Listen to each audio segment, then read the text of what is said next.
இப்போ பார்த்தோன்னா நான் எம்டிக்குள்ளார போயிட்டு நாட் எம்டி, அதாவது நம்ம வாங்கக்கூடிய வேல்யூ வந்து எம்டியாக இருக்கக்கூடாதுன்றதுக்காக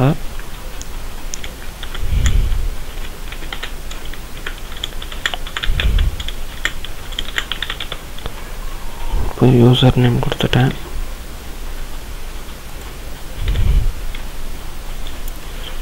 ஸோ பார்த்தோன்னா இப்போ இந்த மெத்தட் நம்ம எதுக்கு எழுதியிருக்கோம் அப்படின்னா, நம்மளோட இந்த ஃபார்மில் நம்ம வந்து இன்புட்டு இருந்தாலையும் இல்லை இருக்கும்போதும் இல்லாத போதும் என்ன பண்ணணும் அப்படின்றதுக்காக நம்ம எழுதுனது. ஸோ ஃபஸ்ட்டு இங்கே எழுதியிருக்கிறது பார்த்தோன்னா இன்புட் இருக்கணும். அப்படி இன்புட் இல்லை அப்படின்னா இது ரெண்டு ஃபங்க்ஷனும் ட்ரூவாக இருக்கணும் அப்படின்றதுக்காக நம்ம அண்டு மெத்தட் யூஸ் பண்ணுறோம். நாட் எம்டி அப்படின்றதோட அர்த்தம் தான் இது. ஸோ அப்போ வந்து இது வந்து ட்ரூ ஆயிடுச்சு அப்படின்னா, அதாவது நம்ம எதுவுமே எழுதலை அப்படின்னா கீழே எல்ஸ் யூஸ் பண்ணி அதுக்கு இது வர மாதிரி பண்ணலாம். ஸோ நம்ம வந்து இப்போது ஃபங்க்ஷனுக்குள்ளார போவோம். ஸோ இந்த இஃப்குள்ளார நம்ம வந்து இப்போ ஃபஸ்ட்டு வந்து நம்மளோட யூசர் நேம் அப்படின்ற ஒரு ஃபங்க்ஷனை நான் வந்து ஒரு வேரியபிளை க்ரியேட் பண்ணிக்கிறேன். அதாவது இந்த யூசர் நேம் அப்படின்றது இங்கே க்ரியேட் பண்ண வேரியபிள் மாதிரி தான். அதாவது முன்னால் ஆம்பிரசன் போட்டாவே அது வந்து வேரியபிள் அப்படின்ட்டு ஞாபகம் வச்சுக்கோங்க. உங்களுக்கு அண்டர்ஸ்டாண்ட் அப்படின்றதுக்காக நானும் யூசர் நேம் அப்படின்னு போடுறேன். இல்லைன்னா எக்ஸு அந்த மாதிரியும் நம்ம யூஸ் பண்ணிக்கலாம்.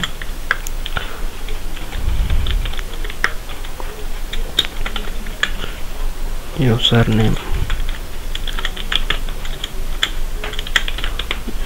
நேம்னு கொடுக்குறேன். பார்த்தீங்கன்னா யூசர் நேம், அதாவது நம்ம வாங்குகிற நம்மளோட பேரை வந்து யூசர் நேம் அப்படின்ற வேரியபிளுக்குள்ளார நம்ம வந்து சேவ் பண்ணுறோம். ஸோ இப்போ வந்து வாங்கிட்டு அதுக்குள்ளார நம்ம ஒரு ஃபங்க்ஷன் யூஸ் பண்ணலாம். நம்ம ஒரு டைம் எக்கோ பண்ணி பார்த்துப்போம் எதுவும் ஒர்க் ஆகுதா இல்லையான்ட்டு.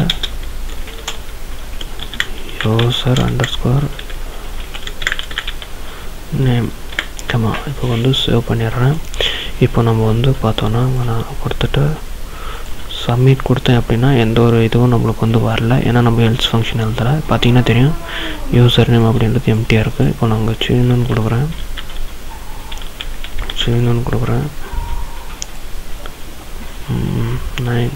Line 9 error. அதாவது யூசர் நேம் அப்படின்றத வாங்கி நம்மளுக்கு வந்து எக்கோ பண்ண சொல்லி நான் சொல்லியிருக்கேன்.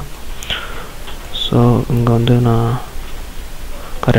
பார்த்தோன்னா இங்கே யூசர் நேம் கொடுத்துருக்கேன். இங்கே வந்து கேப்டன் யூஸ் பண்ணியிருக்கேன். ஸோ அதனால் நம்மளுக்கு எரர் காட்டுது. அந்த மாதிரி ஒரு இதுவே இல்லைன்னு அப்படின்ட்டு நான் இங்கே கொடுத்த யூசர் நேம் கேப்ஸில் இங்கே கொடுத்துட்டேன். ஸோ அதனால் இப்போ வந்து நான் ரெஃப்ரெஷ் பண்ணுறேன்.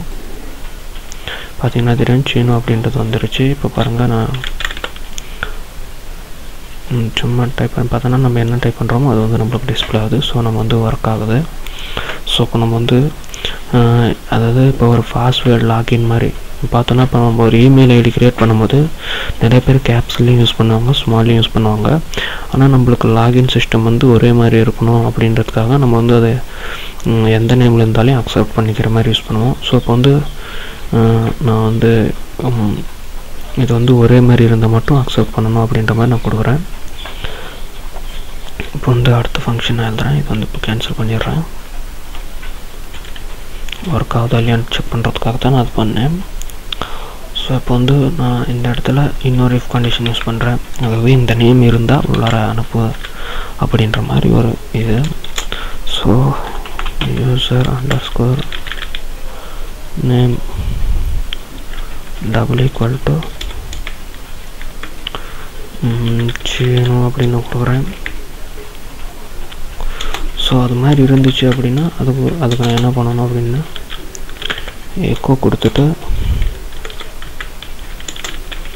வெல்கம்